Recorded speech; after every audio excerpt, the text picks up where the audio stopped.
আজকে এই যে আমরা এই কপোতাক্ষর পাড়ে আসলাম, কপোতাক্ষ নদের তীরে এসে আপনাদের সঙ্গে যে দেখা হলো, তা আপনাদের সঙ্গে যে আলোচনাটা করতে চাই, যে আলাপটা করতে চাই, সে আলাপের বিষয় হচ্ছে যে এই যে খুলনা, যশোর, সুন্দরবন এই অঞ্চলের যত কিচ্ছা, যত গান, যত সুর, হ্যাঁ, যত লোককাহিনী, সবই তো হচ্ছে যে এই যে যারা সুন্দরবনে এর সঙ্গে, এই নদীর সঙ্গে যাদের কাজের সম্পর্ক ছিল, যারা হয়তো মৌয়াল ছিলেন, যারা জেলে ছিলেন, যারা মাঝি ছিলেন, তাদের মুখে মুখেই তো এই জনপদে গ্রামে গ্রামে গান ঘুরে বেরিয়েছে, হ্যাঁ।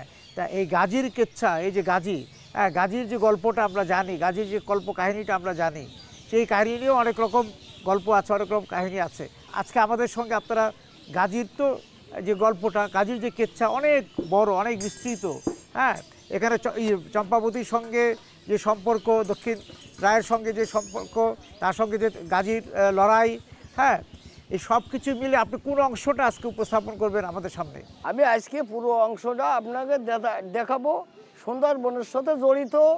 আমি দেখাবো গাজীর জন্মখণ্ড, গাজী এবং কারুর মা বাপকে দেখাবো, সাই সেকন্দার এবং অজুবার সুন্দরীকে দেখাবো। দেখানোর পরে গাজী কিভাবে তাদের কাছ থেকে বিদায় নিয়ে, মার কাছ থেকে বিদায় নিয়ে কিভাবে ফকির হয়ে চলে যাচ্ছে, এই সিনটা দেখাবো। পরবর্তী সিন দেখাবো ফকির হয়ে উনি কার বাসায় গেল এবং সে কি বলতে চায়, ওই বাসায় যে ঠাঁই পেল কি না ফকির বেশে, এইটা আমি দেখাবো। জন্মখণ্ডের কেচ্ছাটা আগে শুনি। কি বলছো বেনানাথ? বলো দেখি। আমাদের গাজী কালু তো 12 বছর পূর্ণ হয়ে গেল। হ্যাঁ হয়েছে। তাদের এখন জঙ্গলে হরিণ শিকার ভাড়ায় দিতে হবে।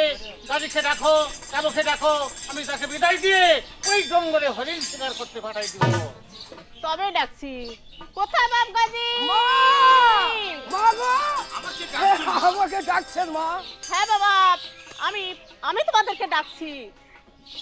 দেখো মা, কি জন্য আমাদের আদেশ করেছো? আমাকে তো যেতে হবে ফকির হয়ে, আমি তো হরিণ শিকারে যাব না মা, আমাদের ফকির হয়ে যেতে হবে। ভাই কালু, তোমার তাতে মত কি? চলো আমরা এই মায়া বন্ধন ছেড়ে আল্লাহর নামে সেই দুবাই ফকির হয়ে চলে যাই। সেই বিদায় আমাকে দিন পিতা, বিদায় দিন, আমি যে ফকির হয়ে চলে যাব। আমাকে কথা শুনতে হবে। হ্যাঁ, 12 বছর পূর্ণ হয়ে গেছে, তুমি এখন আল্লাহর নামে দেওয়ান হয়ে গেছো, আল্লাহর পথে চলে যাচ্ছ। তাই তোমার মার কাছ থেকে তুমি যদি বিদায় দিতে পারো, তবেই সেই জঙ্গলে তুমি সেই ফকির হয়ে চলে যাও। তুমি দেখো তোমার সন্তানদেরকে তুমি বুঝিয়ে রাখতে পারো কিনা। আমি তো তাদেরকে বিদায় দিয়ে দিচ্ছি, তুমি তাদেরকে বুঝিয়ে রাখতে পারো কিনা। আমি তাদের অন্তর্মহলে গেলাম। বাপরে, তাহলে তো তোরা কি সত্যি ফকির হয়ে? হ্যাঁ, আমরা সত্যি ফকির হয়ে চলে যাব। তবে একটি কথা মা, আমি অন্তর মহলে যাচ্ছি, আমার খুব শরীর খারাপ, তুমি একটিবার ভেবে দেখো, পরে আমি আসছি। লেখক ভাই, আমরা যেটা জানি, এই যে আপনি এতক্ষণ আপনারা যেটা দেখালেন, যে গল্পটা বললেন, গাজী কালু সাহেবের যে এই মাকে বরণ করা, তা না, সন্তান হিসেবে মা তাকে স্বীকৃতি দেওয়া, এই বিষয়টি তো আলোচনায় এনেছেন। তা আমরা একটা বিষয় জানি যে এই যে যারা এই জলে বা জঙ্গলে বা সুন্দরবনে যারা গিয়েছেন, যাদের কাজের সম্পর্ক সুন্দরবনের সঙ্গে, তারা কিন্তু এই যে সুন্দরবনের পশু পাখি, বিশেষ করে পশুদের, এই যে হিংস্র প্রাণীদের, হ্যাঁ, থেকে নিজেদের রক্ষা পাওয়ার জন্য এই যে গাজী কালু শাহ কিংবা আমাদের এই যে বনবিবি, তাদের প্রতি এক ধরনের বন্দনা, তাদের প্রতি একটা আনুগত্য থাকে, তাই না? সেই জায়গা থেকে বনবিবির সঙ্গে, আপনারাও তো বিভিন্ন পেশার সঙ্গে জড়িত ছিলেন, বনবিবির সঙ্গে এই অঞ্চলের মানুষের গাজী সাহেবের সঙ্গে সম্পর্কটা কী ছিল সেটা যদি একটু বলেন। এই এলাকার যে নদীতে যারা চলাফেরা করতো পৌরাণিক যুগে, এরা এই গাজির গানগুলো তুলে ধরতো, গাজির গানগুলো গেতো। সেখান থেকে আমার বাপেরা শিখেছে, আমার বাপের আমল থেকে আমরা এই ইতিহাসগুলো পালন করে আসছি। এখন আমরা জন্মখণ্ড দেখলাম, এরপরে আপনি কোন খণ্ডে যাচ্ছেন? হ্যাঁ, আমরা মার কাছ থেকে বিদায় নিয়ে জঙ্গলে যাব। জঙ্গলে যেয়ে আমরা বনবিবির সাধনটা করব, কিভাবে গানের ভিতর থেকে এসেছে সেই পৌরাণিক যুগের, এইটা আপনার। আচ্ছা, সেটা আমরা দেখি। কালাচান, মা মনে হয় আমাদের দিকে আসছে।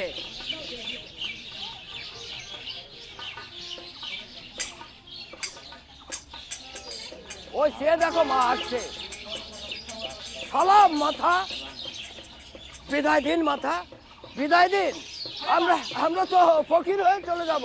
ওরে বাপরে, আমি মা হয়ে আমি আমার দুটি সন্তানদেরকে কেমন করে বিদায় দেবো? বিদায় দিয়ে তোমাকে দিতে হবে মা, বিদায় দিতে হবে। ওরে বিদায় দাও, বিদায় দাও মা জানে গো।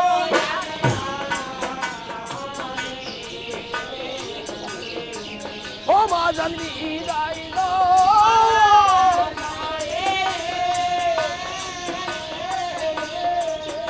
ওরে আমরা আমি পারবো না বাপি, আমি মা হয়ে আমি তোমাদেরকে বিদায় দিতে আমি পারবো না বাপি, আমি পারবো না।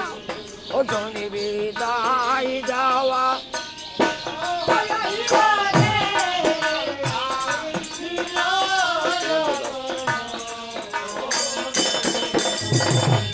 ওরে বিদেশে হেতে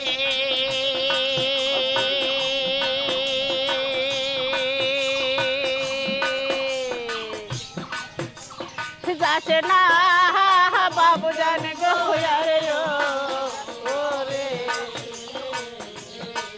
ওরে আমি প্রাণে বাজব না রে। ওরে বিদেশে হেতে মরলে বাবু জানি গো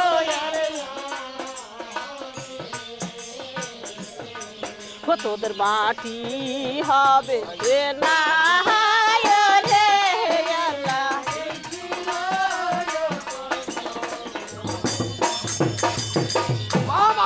বিদায় তোমাকে দিতে হবে, কারণ এতে পৃথিবীর এখন কে করে খণ্ডন, ফকির হয়ে যেতে হবে। আমাদের ইসলাম প্রচার করার জন্য ফকির হয়ে যেতে হবে।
আমি মা হয়ে তোদেরকে বিদায় দিতে পারবো না বাপি, আমি মা হয়ে তোদেরকে বিদায় দিতে পারবো না। দেরি না করে বিদায় দাও, আমরা যে ফকির হয়ে চলে যাই। ওরে বাপি, তোরা সত্যি ফকির হয়ে যাবে। হ্যাঁ হ্যাঁ মা, হ্যাঁ। ও মা ভৈরব ভবানী ভব দুঃখ নিবারণে কোথায় আলো ভবানী এসো এসো গঙ্গা মাসি এসো তরাই ওরে ও মা ভৈরব এসো এসো মা জননী এসো তরাই ও মা ভৈরব ওরে কোথায় আছো মা জননী এসো তরাই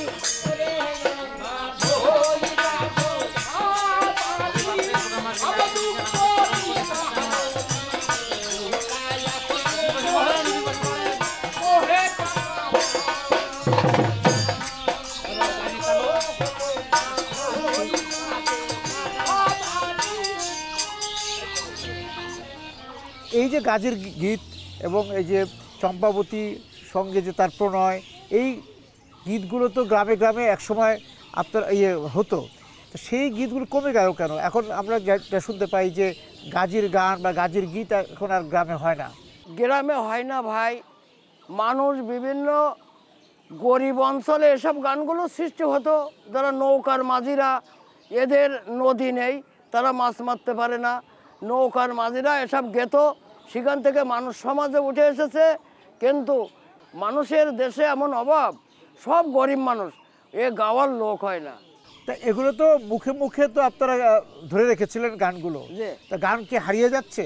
গান হারিয়ে যাচ্ছে, মুখে আমি ধরে রেখেছি। আমার একটা শিষ্য হয়েছে, এ বলে আর আমি গান করব না, লোক নেই। তবে এখন আর শিষ্য সমাদর হচ্ছে না, এই জন্যই গানগুলো হারিয়ে যাচ্ছে। তা কিন্তু আগে তো এই যে মেলা হতো, বিভিন্ন এই যে মানে এই যে বাংলাদেশ তো হচ্ছে এই বিভিন্ন 13 পার্বণের দেশ, তাই না? হ্যাঁ, বিভিন্ন মেলায় মেলায় গাতাম, বিভিন্ন মেলা মেলা গান হতো। গাতাম, এইটা এখন আর নেই। তারপর পূজাতে হতো, বিভিন্ন লগ্নতে হতো। হ্যাঁ, এটা ঠিক। তো এই গানগুলো কি এখন হয় না? মানে আপনাদেরকে না, ডাকে এখন না? ওই কোনো গতিকে টুকটাক হয়। যারা গাজীর ভক্ত আছে দেশে, গাজীর নামে যারা মানত করে, তারা আমাদের নেমন্তন্ন করে ডাকে, তাদের বাড়ি দেয়। আমরা মনিরামপুর থানার ভিতরে পাকা রেপাশে একটা বাটি আছি। এখন যে আপনারা তো জঙ্গলে চলে গেলেন, বনবিভাগ বন্ধরা করে জঙ্গলে ঢুকলেন, তাই না? জঙ্গলে প্রবেশ করলেন। এখনকার পরের খণ্ডেতে আপনারা কি গাইবেন? পরের খণ্ডেরটা আমরা যাব একটা সাই সেকন্দার বাচ্চার বাড়ি। আচ্ছা। গাজী কারো উপস্থিত হলাম, উপস্থিত হলে সাই সেকন্দার কি বলে গাজীকে, এই সিনে যাব আমরা। আচ্ছা, আমরা দেখি।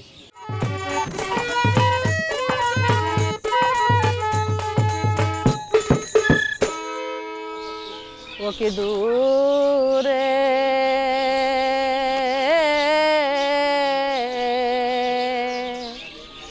বাহানি যে প্রাণ স্বামী যে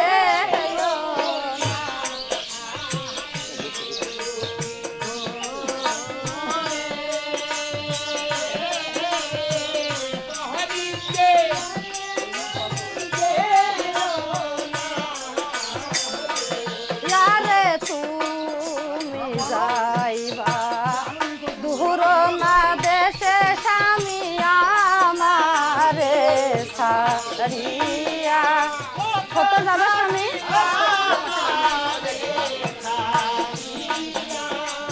ওই আরে তবে কেন বলা নারী কইরা হাসিলে স্বামী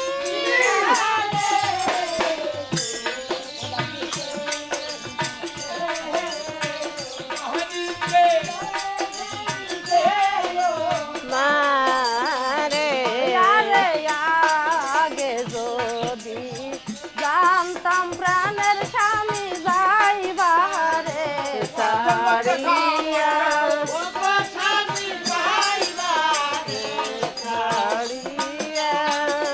আরে বাবার বাড়ি মোহর কামানি স্বামী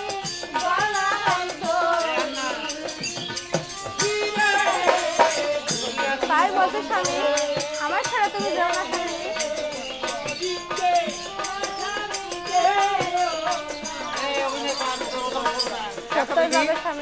আর সত্য আমাকে বাণিজ্যিক সদায় যেতে হবে। তুমি আমার জাহাজ নিজেটা বরণ করে দাও, আমার সত্য বাণিজ্যিক সদায় যেতে হবে। সত্যই যাবে স্বামী। ওই সওদাগারি ডাকছে, ওই বাণিজ্য করতে যেতে হবে মনে হয়। বাণিজ্য করতে যেতে হবে। ওই সওদাগার সব আসসালামু আলাইকুম। আমাকে ডেকেছেন কেন সওদাগর সাহেব? আমি যাবো শুধু লঙ্কার শহরে। নয় শহরে? হ্যাঁ, শুধু লঙ্কার শহরে যেতে হবে। তোমরা সত্য জাহাজটা আমাদেরও যেতে হবে? তোমাদের যেতে হবে। জাহাজ দিকে বরণ করে নিয়েছেন? জাহাজকে বরণ করে নিতে হবে। এ মাঝি ভাই, তুমি ছোট্ট একটা গান বল। গান বল? হ্যাঁ। তাহলে তুই বল ভাই, বল বল। রঙ্গিলা মাঝি ভাই, চলো গো ভাই নৌকা বাইতে যাই। ওরে নৌকা বাইয়া ঘুমাই থাকি, স্বপ্নে যতনে দেখি। নৌকা বাইয়া ঘুমাই থাকি, স্বপ্নে যতনে দেখি। জায়গা দেখি, কাছে কেহ নাই।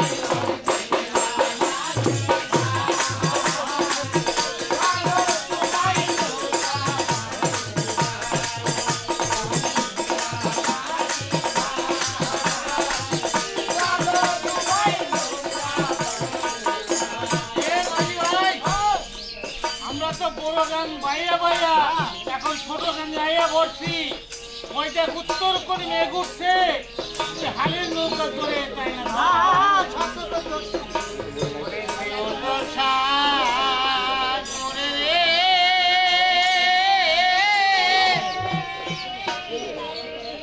কেমনে পারি ধরিবে মানিসি কান্দি রে লগরি।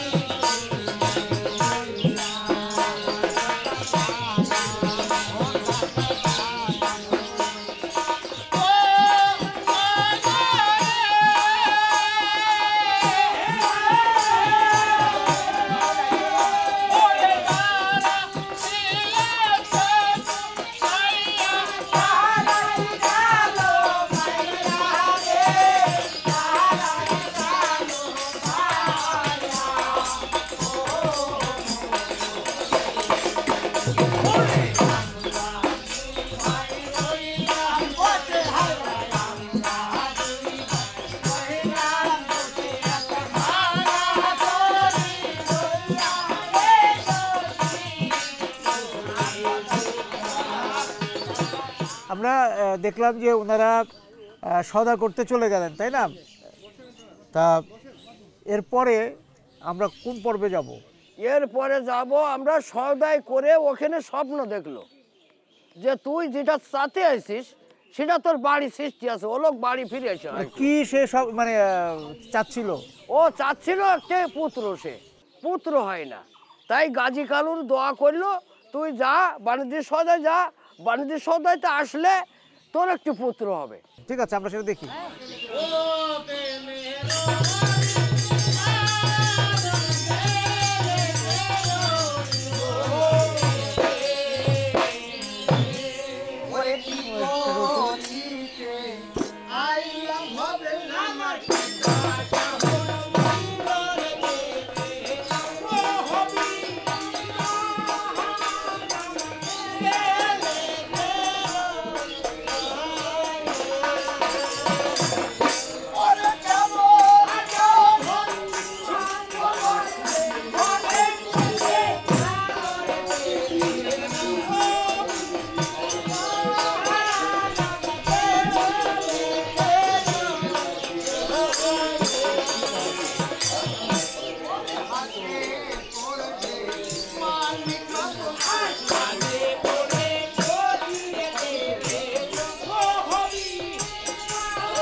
লগত ভাই, যেটা বলছিলাম, যে আলাপটা করছিলাম, যে চম্পাবতীর সঙ্গে যে কালুসার যে প্রেম, হ্যাঁ, সেই প্রেমের গল্পটা একটু শুনতে চাই। সেখান থেকে এটা এই চম্পাবতীর আর কালুসার প্রেমটা তো অনেক বড়। চম্পাবতী এবং গাজীর প্রেম। হ্যাঁ। কালু তার ছোট ভাই, তার ছোট ভাই।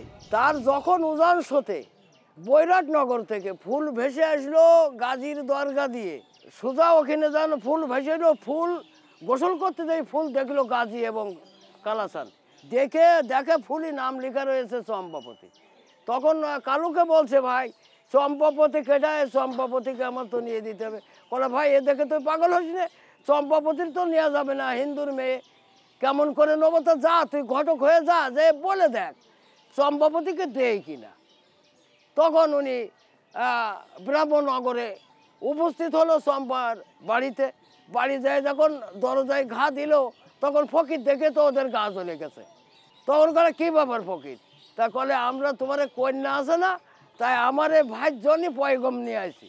কোয়ার সাথে সাথে ওকে বেঁধে ফেলাই দিল। বলে কোথায় দক্ষিণে রাই, এক্ষুনি চলে এসো, যাও এর দক্ষিণ মহাশানে 20 মণ পাথর চাপা দিয়ে রেখে দাও। এখন যখন পাথর চাপা দিল, তখন গাজী ধ্যান করছিল একটা বট গাছের গোড়ায়।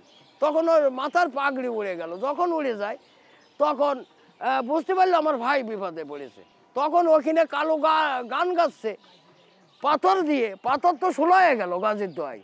ও আমি বললাম রে ভাই, বিদেশে প্রাণ হারানো হলো, তোর জন্য আমার প্রাণ কাঁদে। এই যে গাজী চম্পাবতীর যে এই যে কাহিনী, হ্যাঁ, সেইটাই আমরা একটু শুনতে চাই, যতটুকু আপনি শোনাতে পারেন। সেইটা আপনাদের সামনে তুলে ধরতে চাই, গাজী এবং চম্পা। বটুমণি, ও বটুমণি, কি বলছো মা জননী? বলো দেখি শুনি। বটুমণি ঘরে কে এসেছিল? মা, তোমার ছেলে বাড়ি আসলো মা। আমি বিশ্বাস করি না, আমার ছেলে কাছে 12 বছর ধরে বাড়ি দিতে, আমার ছেলে কেমন করে আসলো? আমি সত্য বলছি মা, ওই পাখির পৃষ্ঠে হুমসি হয়ে বাসায় ফিরে এসেছিল। চুপ করো তুমি। মা, আমি সত্য বলছি। মানুষ কখনো পাখির পৃষ্ঠে শহরে আসতে পারে? মা মাগো, স্বয়ং গাজী আর কালো যদি সহায় থাকে, তাহলে পাখির পৃষ্ঠে আসা এটাও হলো সম্ভব। না, আমি তোমার কোনো কথা শুনতে চাই না। কোথায় জল্লাদ, কোথায় জল্লাদ? হ্যাঁ, যাও এক্ষুনি আমার এই পুত্রবধূকে ওই বনবাসে দিয়েছো। কোথায় রসবা সুন্দরী হয়, রসবা সুন্দরী হয়? ওহে রাজীব, একখান চিঠি। চিঠি? হ্যাঁ। ওহে রাজীব, আমি কি বনবাসী? না, চিঠি দিয়ে আমি বনবাসী। আমাকে কি মাফ হয় না এটা রাজীব? কোন মুকাম হয়? এটা হলো পশ্চিম এই মুকাম। পশ্চিম মুকামে তুই হাত তুলে যদি ভাউ ভাউ করে কাঁদতে পারো, আমার এই মরা খাঁটির রোদে একটু মায় আসে, তবে মাফ হবে, নাই মাফ হবে না। হাই খোদা, আমাকে মাফ করো, আমাকে মাফ করো, আমাকে মাফ করো। ওরে তোরে মাঙ্গো হালে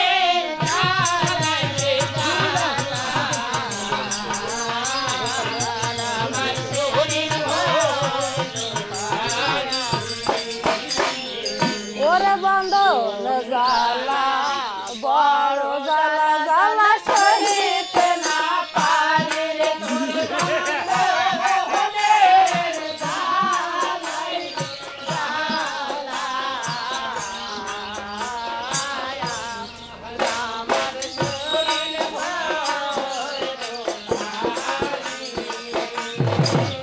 ওরে কি করিব, কোথায় যাব আমি, করবা কাছে যাব রে।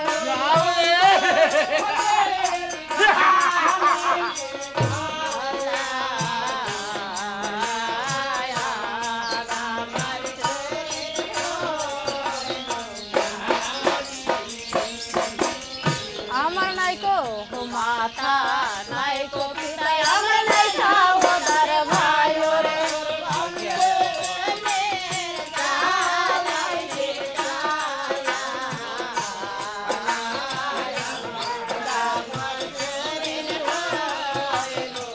হে জল্লাদ, আমি তো আর চলতে পারছি না।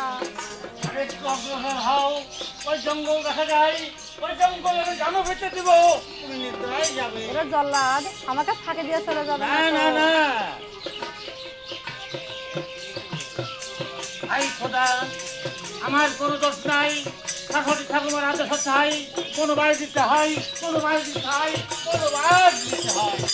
এটি কই জল্লাদ, কই জল্লাদ, ওরে ফাঁকি দিয়ে জল্লাদ আমারে। ওরে ফাঁকি দিয়ে জান আমারে,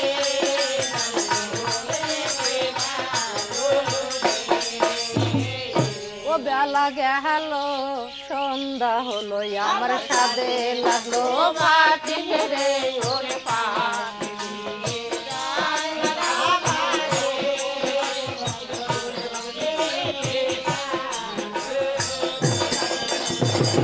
ও কি করিব, কোথায় যাব আমি, কোন বাপে যাব রে। ওরে ফাঁকি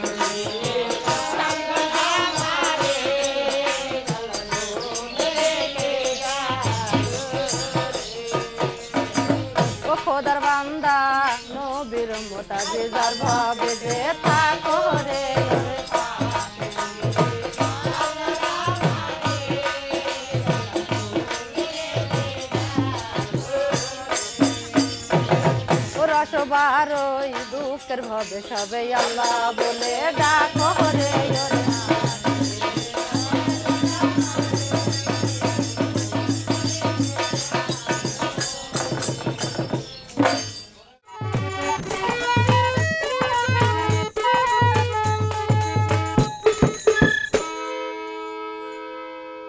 আপনারা যখন এই যে গ্রামে গ্রামে পালাগান করেন, মেলাতে পালাগান করেন, তখন তো আবার এই যে সাধারণ মানুষ যারা আপনাদের দর্শক তাদেরকে একটু বিনোদন দেওয়ার জন্য যে পালাগান শুনতে শুনতে বা পালাগানের যে আখ্যান শুনতে শুনতে তাদেরকে আবার একটু ভিন্ন বিনোদন দিতে হয়, হ্যাঁ, ভিন্ন একটু বিনোদন। আনন্দ দিতে হয়। আনন্দ সেই দিতে হয়। আনন্দের জন্য আবার আপনারা এই বিভিন্ন রকম জোকার বিষয়টা যোগ করেছেন। এইটা কেন করতে হলো এই যোগটা? এটা করতে হলো মানুষের বিনোদন দেওয়ার জন্য এবং আনন্দ দেওয়ার জন্য। তা মানুষ কি শুধু গাজীর গল্পতে বা কালুসার গল্পতে, চম্পাবতীর গল্পতে এগুলিতে আনন্দ পাচ্ছে না? আনন্দ পাচ্ছে, তবে এর ভিতরের কমিক এটা, মানে এ যে জঙ্গলে গেল, জঙ্গলে যে কাঠুরিয়া তার বউকে নিয়ে এর পাওয়ার আশায় সেই কমিক এটা, সাইটির কোনো জোকারের কমিক না, এটা গাজীর গানের ভিতরে। আচ্ছা, এটা হচ্ছে কেচ্ছার মধ্যেই আছে? হ্যাঁ, কেচ্ছার মধ্যে আছে। ধারণা করা হচ্ছিল যে এটা হয়তো আপনারা আবার মানে বাইরে থেকে না, এনে যোগ বাইরে থেকে করেছেন। না, কেচ্ছার ভিতরে রয়েছে। আচ্ছা, গল্পের ভিতরে আছে, তা সেটা আমরা একটু তাহলে এখন দেখবো। হ্যাঁ, এখন দেখবো।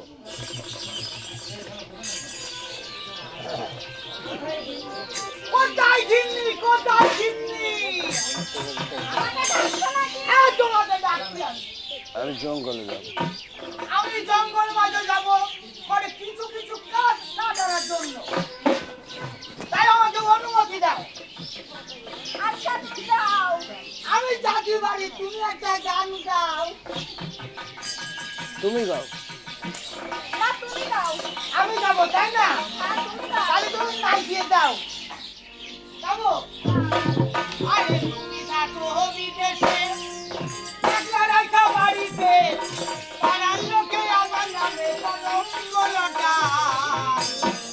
তাই আইসো সামনে আমার রান্নাটা। টাকা দিয়ে চলে, বাড়ি দিয়ে চলে, স্বামী তোমাকে চাই। আরে তুমি থাকো বিদেশে, আমার একটা বাড়িতে।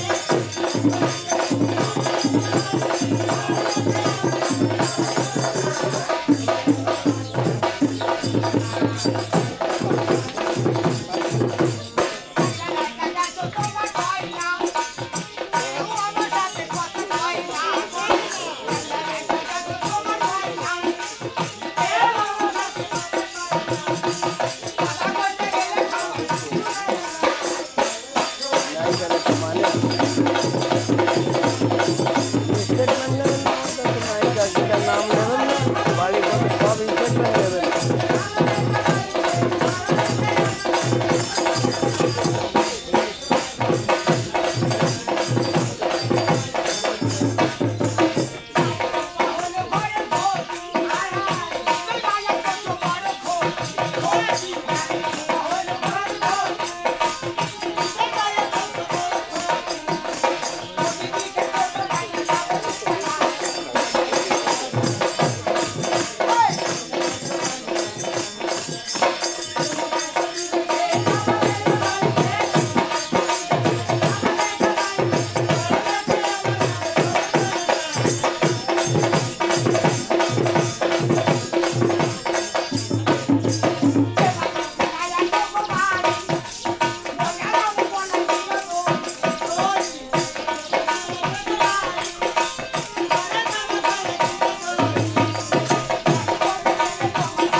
যাও তাহলে জঙ্গলে যাও। আচ্ছা, তাহলে তুমি যাও। আমি জঙ্গলে যাই। যাও। যাবো? যাও। আমার কার সঙ্গে চলে যাই না। যাবো?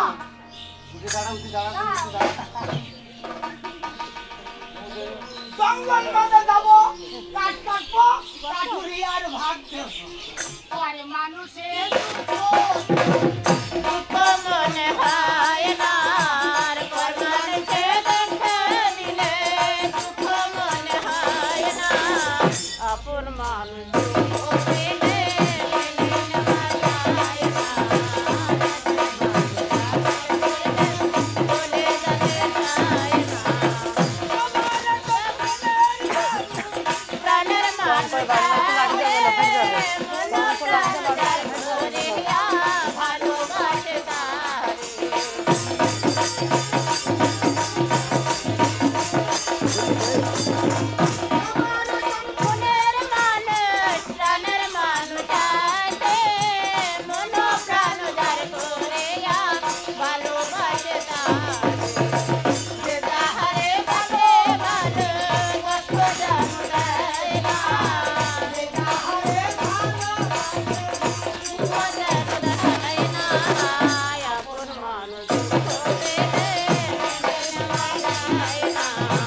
আমরা দেখলাম যে এই অঞ্চলে যে গাজী, কালুশা এবং চম্পাবতী সহ যে এই আখ্যানটা, এই আখ্যানের অনেকগুলো খণ্ড আছে, অনেকগুলো খণ্ড আছে এবং নানাভাবে এই যে যারা এই গীত করতেন তাদের মুখে মুখে আছে, আবার কিছু লিখিত আছে। হ্যাঁ, সেটা যে এই মানে আপনারা তো এই পালা গানগুলো করেন বা এই গাজীর গান করেন হচ্ছে আপনারা সারা রাত ভরে, এক একটা পালায় এক এক ধরনের গল্প থাকে। হ্যাঁ, আজকে আমরা যেখানে এই যে কপোতাক্ষ নদের সামনে যে বসলাম, সেখানে গাজী, চম্পাবতী বা কালু নিয়ে পুরো আলাপ করা সম্ভব না। হ্যাঁ, সেই কারণে আমরা খণ্ড খণ্ড জায়গাগুলো নিয়ে আলাপ করলাম, করলেন। হ্যাঁ, তারপরেও এই যে গাজী, কালু, চম্পাবতী, দক্ষিণদার সম্পর্কে একটা ধারণা পেলাম এবং এই যে মানুষের সঙ্গে এই যে বনের যে সম্পর্ক, জলের যে সম্পর্ক, জঙ্গলের সম্পর্ক, সেগুলো এই কিচ্ছা দিয়ে কিছুটা জানলাম আমরা, তাই না? তা এখন আমার একটু জানার বিষয় হচ্ছে যে আপনারা নিজেরা ব্যক্তিগতভাবে কি পেশার সঙ্গে জড়িত? আমরা পেশায় জড়িত, আমরা চাষি মানুষ, গ্রামে বাড়ি, আমাদের চাষ, মাঠে কামলা, জমিতে চাষ, কিছু তরকারি লাগাই, এই আমাদের মহিলা দিয়ে আমরা এইভাবে সংসার চালাই, চাষ করি, সংসার চালাই। অনেকে পরের কাজ করতে হয়, সবাই তো আর সমান মানুষ না। এই যে চাষের কাজ করা বা কৃষি কাজ করা, কৃষি শ্রমিক হিসেবে কাজ করা, তার মাঝে যদি আপনারা ডাক পান তখন যে আপনারা গান করি আর আলাদা রেহার্সাল করি। আচ্ছা, মানে আপনি গাজীর গান নিয়ে বা গাজীর এই কেচ্ছা নিয়ে আপনি বই লিখেছেন, সেই গানগুলো সংগ্রহ করেছেন। তো গাজীর যে গানগুলো বা গাজীর যে কেচ্ছা মুখে মুখে আছে এই অঞ্চলে, খুলনা, যশোর বা সাতক্ষীরা অঞ্চলে, সব গান কি তোলা হয়েছে? সব গান সংগ্রহ করা গিয়েছে? কাহিনী সব গল্প সংগ্রহ করা গিয়েছে? 7টা বই লেখা হয়েছে, হ্যাঁ, খণ্ড খণ্ড করে 7টা পালা হয়েছে, 7টা বইতে গান সহ কমপ্লিট করা হয়েছে। আচ্ছা, তাহলে আমরা আজকে শেষ করি, কারণ এই 7টা খণ্ড, 7টা পর্ব তো আমরা দেখাতে পারলাম না দর্শকদেরকে, বা আপনাদের পক্ষে এই স্বল্প সময়ে সম্ভব না। পরের খণ্ডগুলো হয়তো আমরা আবার পরবর্তীতে আলাদা আলাদাভাবে দেখাতে হবে, এক খণ্ডে তো হবে না। আমরা এখন শেষ করব। হচ্ছে যে সওদাগরের সঙ্গে তার স্ত্রীর সাক্ষাৎ হলো। হ্যাঁ, কিভাবে তার স্ত্রীর সাক্ষাৎ হলো ছেলে সহ, এটাই। হ্যাঁ, ঠিক আছে, সেটা দিয়ে আমরা শেষ করবো, সংক্ষেপে শেষ করব। তাহলে আমরা বিদায় নিচ্ছি আপনাদের কাছ থেকে। আপনারা ভালো থাকবেন। কোথায় দাঁড়িবাজি? আমাকে দেখেছেন, আমাকে দেখেছেন। আমি এখন দেশে ফিরে যাবো। মাসের পর 12টা বছর এই জঙ্গলে কাটিয়ে গেলাম, চলো আমরা এখন দেশে ফিরে যাই। চলো যাই। নাও ছাড়িয়া দে পাহাড় লাইয়া দে, এই চলো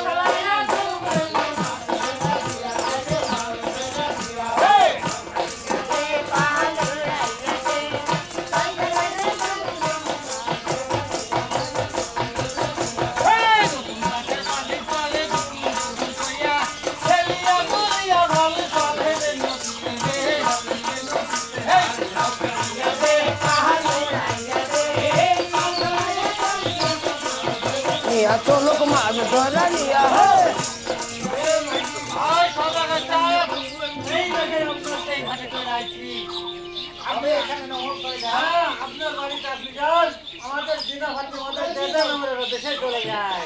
মামা গো, তোমার পুত্রবধূ কই? সে তো ঘরে আছে। বৌমা, মা, তাড়াতাড়ি আমাকে এসো। ডাকছো নাকি মা? হ্যাঁ, ওই তো আমার ছেলে বাড়ি এসেছে। স্বামী